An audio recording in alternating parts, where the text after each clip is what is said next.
Assalamualaikum warahmatullahi wabarakatuh. Halo semuanya, perkenalkan saya Komaria, mahasiswa dari Prodi Manajemen Pendidikan Islam, Universitas Islam Negeri Raden Fatah, Palembang.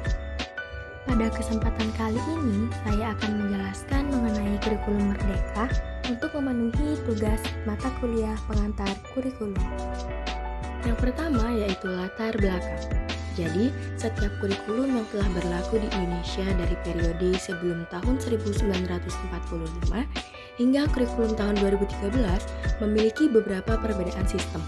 Nah, perbedaan sistem yang terjadi itu bisa merupakan kelebihan maupun kekurangan dari kurikulum itu sendiri.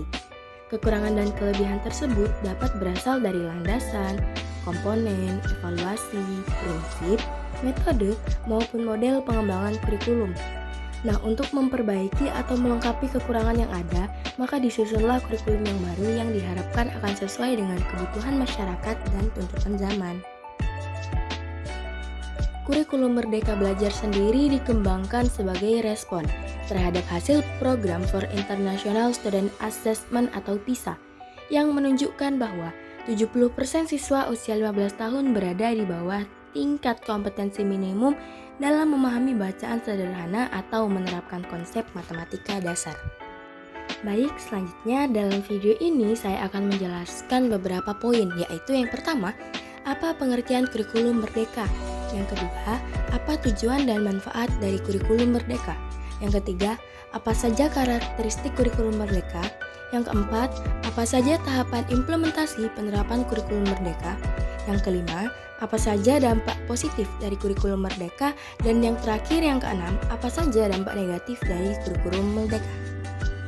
Poin yang pertama, yakni pengertian kurikulum merdeka. Jadi, kurikulum merdeka itu adalah kurikulum dengan pembelajaran intrakurikuler yang beragam, di mana konten akan lebih optimal agar peserta didik memiliki cukup waktu untuk mendalami konsep dan menguatkan kompetensi. Sedangkan Merdeka Belajar itu adalah suatu pendekatan yang dilakukan supaya peserta didik bisa memilih pelajaran yang diminati. Hal ini dilakukan agar peserta didik itu bisa mengoptimalkan minat dan bakatnya. Selanjutnya yakni tujuan dan manfaat. Nah, tujuan dari kurikulum merdeka yang pertama yaitu menciptakan pendidikan yang menyenangkan bagi peserta didik dan pendidik dengan menekankan pada pengembangan aspek keterampilan dan karakter sesuai dengan nilai-nilai bangsa Indonesia. Yang kedua, mengembangkan potensi peserta didik dengan rancangan kurikulum yang sederhana dan fleksibel sehingga pembelajaran itu dapat dilakukan dengan lebih rinci dan mendalam. Materi yang diberikan juga berfokus pada hal-hal esensial untuk mendukung perkembangan kompetensi peserta didik. Yang ketiga, memberikan keleluasaan kepada pendidik untuk menciptakan pembelajaran berkualitas yang sesuai dengan kebutuhan dan lingkungan belajar peserta didik. Manfaat kurikulum merdeka bagi peserta didik. Yang pertama, pengembangan kemandirian. Dengan kurikulum merdeka, peserta didik itu memiliki kesempatan untuk mengambil inisiatif dan mengatur pembelajaran mereka sendiri. Mereka dapat belajar sesuai minat dan kebutuhan pribadi mereka. Ini membantu mengembangkan kemandirian, tanggung jawab, dan motivasi intrinsik pada peserta didik. Yang kedua, peningkatan motivasi dan minat belajar. Yang mana dalam kurikulum merdeka, peserta didik itu memiliki kontrol lebih besar atas pembelajaran mereka. Mereka dapat memilih topik yang mereka minati, gaya pembelajaran yang cocok bagi mereka, dan metode yang efektif bagi mereka. Hal ini dapat meningkatkan motivasi belajar dan memperkuat minat siswa terhadap pembelajaran. Yang ketiga, pengembangan keterampilan. Kurikulum merdeka memungkinkan siswa untuk mengembangkan keterampilan seperti kreativitas, kolaborasi, dan pemecahan masalah. Dalam proses mengatur pembelajaran mereka sendiri, peserta didik akan belajar untuk mengambil keputusan, mengelola waktu, bekerja sama dengan orang lain, dan berpikir secara kritis. Selanjutnya, memperkuat pemahaman dan retensi informasi. Ketika peserta didik memiliki kebebasan untuk memilih topik yang mereka minati, mereka cenderung lebih terlibat dalam proses pembelajaran. Hal ini dapat membantu memperkuat pemahaman mereka terhadap materi dan meningkatkan retensi informasi dalam jangka panjang. Yang kelima, mendorong keberagaman dan inklusi. Kurikulum Merdeka memungkinkan peserta didik untuk memilih topik yang beragam dan relevan bagi mereka. Ini memungkinkan setiap siswa untuk merasa dihargai dan diwakili dalam proses pembelajaran. Kurikulum Merdeka juga mendorong kolaborasi antara peserta didik dengan latar belakang dan minat yang berbeda, sehingga dapat menciptakan lingkungan yang inklusif. Karakteristik dari kurikulum Merdeka. Yang pertama, fokus pada materi esensial sehingga pembelajaran lebih mendalam. Yang kedua, waktu lebih banyak untuk pengembangan kompetensi dan karakter melalui belajar kelompok seputar konteks nyata atau proyek penguatan profil pelajar Pancasila. Yang ketiga, capaian pembelajaran per fase dan jam pelajaran yang fleksibel mendorong pembelajaran yang menyenangkan dan relevan dengan kebutuhan pelajar dan kondisi satuan pendidikan. Yang keempat, memberikan fleksibilitas bagi pendidik dan dukungan perangkat ajar serta materi pelatihan untuk mengembangkan kurikulum satuan pendidikan dan melaksanakan pembelajaran yang berkualitas. Yang terakhir, mengedepankan gotong royong dengan seluruh pihak untuk mendukung implementasi dari kurikulum Merdeka. Tahapan implementasi penerapan kurikulum Merdeka. Yang pertama, asesmen diagnostik. Pendidik melakukan asesmen awal untuk mengenali potensi, karakteristik, kebutuhan, tahap perkembangan, dan tahap pencapaian pembelajaran peserta didik. Yang mana asesmen umumnya dilaksanakan pada awal tahun pembelajaran, sehingga hasilnya dapat digunakan untuk melakukan perencanaan lebih lanjut terkait metode pembelajaran apa yang sebaiknya digunakan. Yang kedua, perencanaan. Pendidik menyusun proses pembelajaran sesuai dengan hasil asesmen diagnostik serta melakukan pengelompokan peserta didik berdasarkan tingkat kemampuan. Yang ketiga, pembelajaran. Yang mana selama proses pembelajaran, pendidik akan mengadakan asesmen formatif secara berkala untuk mengetahui progres pembelajaran peserta didik dan melakukan penyesuaian metode pembelajaran jika diperlukan.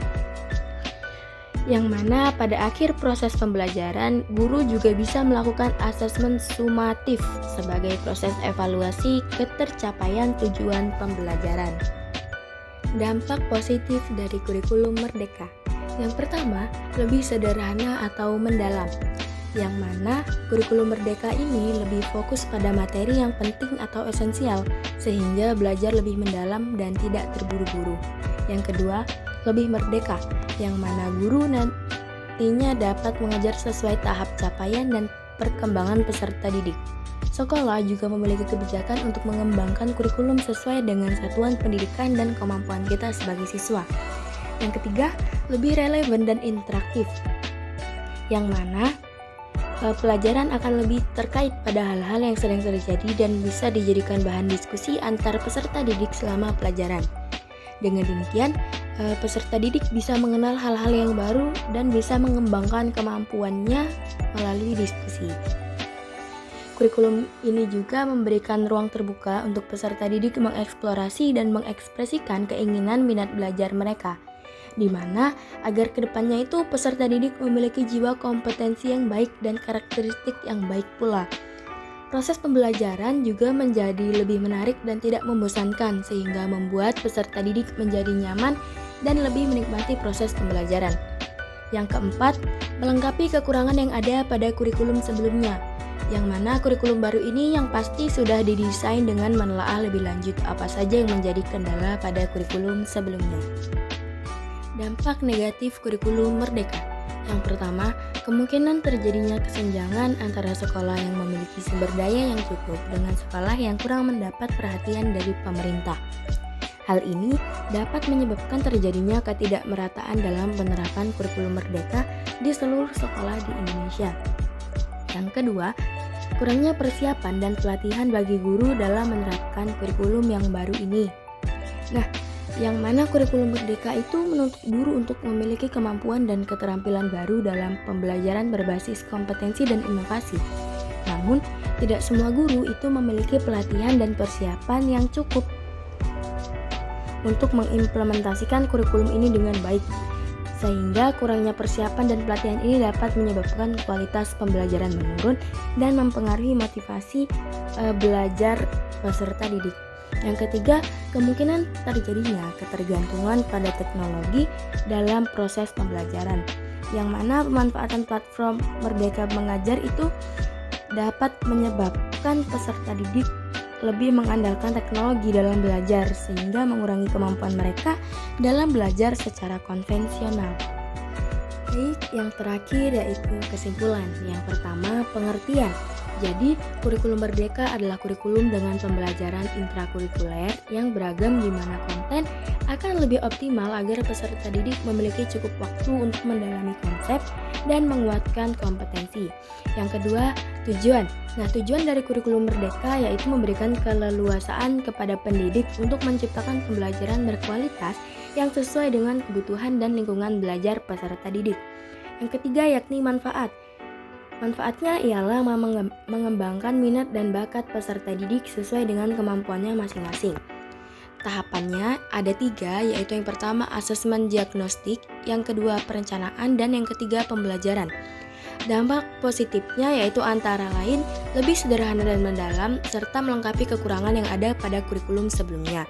Untuk dampak negatif yakni antara lain kurangnya persiapan dan pelatihan bagi guru dalam menerapkan kurikulum baru ini, serta kemungkinan terjadinya ketergantungan pada teknologi dalam proses pembelajaran. Sekian dari saya, mohon maaf apabila ada salah kata.